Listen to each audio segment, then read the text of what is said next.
What is good, YouTube? Quinn Wade, basketball analysis coming to y'all Thursday with that new updated video for today. It's gonna come out early in the morning. Celtics fans, you might not want to hear what I have to say. We're down 3-1. We should be up in this series or at least tied if we took care of the ball, made better decisions, and took better shots. The Heat has out executed us. They more patient. They're more scrappy. And like I said over and over, they want it more than us. They going at us. They taking it from us. They slapping us. They spitting on us. They beating us, and we're taking it. And the veterans on the Heat team just know how to win and close out games. The Celtics has been up or either in every game, and they just continue to fail to win and close the game. And it's something that young teams go through. They're still getting used to having like guys like Marcus Smart and Jason Tatum and Jaylen Brown are getting used to being big time starters, getting big time minutes, playing in big games. In Miami, even though as a unit they never been this far, Jimmy Butler hasn't been this far. They just got a good understanding of how to stay in games, a good understanding of how to be patient, a good coach that knows how to put his players in good positions to succeed. The Celtics are messing up defensively. When I came into the series, I liked how they guarded to Toronto, and I feel like they can stop the Heat or at least make them struggle. They showed that throughout the first three games. But the Heat continue to stay patient and find ways to either continue to dribble or find a guy that's moving or find somebody that's lost on the Celtics defensive side and just take advantage of it and get easy buckets. This team isn't running it down your throat. This team isn't doing anything crazy. They're just smart. They have high IQ and they just understand basketball and how it should be played on both ends of the court. And the Celtics have been lackadaisical. They haven't been focused. They haven't been locked in for 48 minutes. And he has. The Heat has had their struggles throughout this series, but they know how to turn it on. They know how to lock in, and they know how to let the game come naturally. And I feel like the Celtics are trying to make things happen. I feel like the Celtics are trying to force things. They just not comfortable. That they're not used to each other, and it's starting to show. And I know this is the first time Jimmy Butler been on the Heat, but they look like they're on the same page. They seem like they know where to be. They know when to move. They know when to pass. And the Celtics continue to go through lulls throughout the whole game. And the Heat are teaching them and beating them and teaching them a lesson. And this is something that hopefully they can look at the footage, learn from it, and try to come back better and try to win game, 6, because that's where they need to push it to. Because they already lost three, they only can really win three in a row at this point. And if they don't, we go home. And it's unfortunate because I felt like we was the better team coming into this series. I felt like we had the better star coming into this series. And I feel like the coach can really, we all know how great he is as a coach, how much he influenced coaches with his play calling and stuff like that, but it hasn't worked to win this series. So we have a lot to learn. We still have a lot more to go through. We still have a lot more growth as a unit, as a team. And even though they did overachieve, some people felt like the Celtics was contenders. Some people felt like they was a piece away. Some people like me thought they had a little bit more learning and development to do. And they proved that against Toronto. That series should never have went 7. I thought it would go 7, but it shouldn't have. We showed that we was the better team, just like we did in the first 3 games of the series. And now we're looking sick because we have that ability to go home and there's nothing we can do but fight. And if we make one mistake, one bad game, one flop quarter, we're out of here. And that's the reality that we have put ourselves in. They was cussing, they was fighting in the locker room, and they came out and got the job done. Today we just didn't do it. We didn't do it, and now we look crazy as Celtics fans, and we look crazy as people because the Celtics haven't done much in this series. They done a little bit, but not enough. And now I'm looking at this series and saying it's basically over. Can the Celtics win 3 games in a row? Yeah, but it shouldn't even have to come to that. And if they do lose, this will be a humbling experience. They came into game one feeling that they was a better team, feeling that they can beat this team and they showed it throughout the first 3 quarters. But throughout this whole series, they continue to learn and fail. So to me, this is the reason why I didn't pick the Celtics to win a championship this year. This is the reason why I feel like they wasn't ready to be a championship team, even though they so close.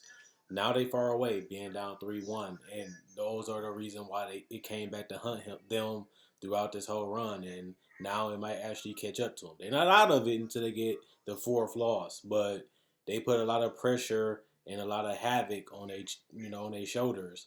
And even though they can come back and they have the talent, they have the pieces, they have the defensive schemes, they have the personnel, they have the coach. They just have to do it for an extended period of time, and it's going to be exhausting. It's going to be tiring, but you have to give credit to the Heat. Tyler Hero was a guy that was dissed and hated, and he put all of it together, and now he looks like a star. Bam Adebayo has looked fantastic all playoffs. Jimmy Butler is unselfish, still trusting his teammates, allowing people to play their game, and picking spots where he can score and take over or just make the right play. And that's what a superstar holds to do. I still wish Jimmy Butler was a little bit more aggressive, but though his style of play got him on the All Star and the All NBA team for a reason, and he's been proving that throughout this whole playoff run. He doesn't have to get 30 for this team to win. He understands that, and he trusts his teammates to make the plays. And if it's his time, he trusts them to knock down the shots. And if they don't do that, he has the ability to score whenever he needs to. And they know down the stretch if they need some free throws or they need somebody to give them to go home, give them something to take them home, they got Jimmy Butler in the corner of their pocket, and that's a good thing to have. And then you look at other people like Duncan Robinson, a guy that people thought would be one of the reasons why the Heat would lose. That him and Hero are not great defenders. He has held his own throughout all the 3 series so far. You look at Goran being a big factor of why they won the first 2 games. He slowed down a little bit the last two, but they still picked up the slack with other people contributing, and they play unified, they play united, and he has helped them get W's. And Jay Crowder has been outstanding throughout these playoffs, being a dangerous 3-point threat that you can't leave open. If you do, he punish you.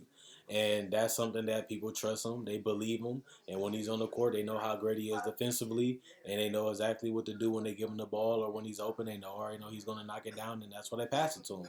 So this Heat team ain't far away. They was a team that I felt was good. I like what they have done all season. I like what they did coming into the playoffs. I like how they handled the Bucks. But whoever comes out the West, what people think is going to be the Lakers, is going to be a tough test for this Heat team.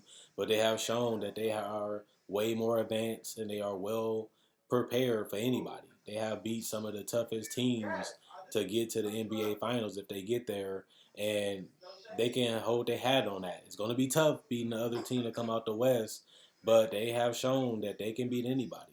They can play with anybody, and if you want to play against them, they're not afraid and they're not scared, and they ain't scared to come at you and swing first. That's what the Heat has been doing. They attacking people. England. They just destroying people right now. It's a good year right now to be a Heat fan. People doubted Jimmy Butler going to Miami. He's not trying to win. He's all about the money. He made a mistake. Philly went home. Boston home. Everybody home besides the Heat.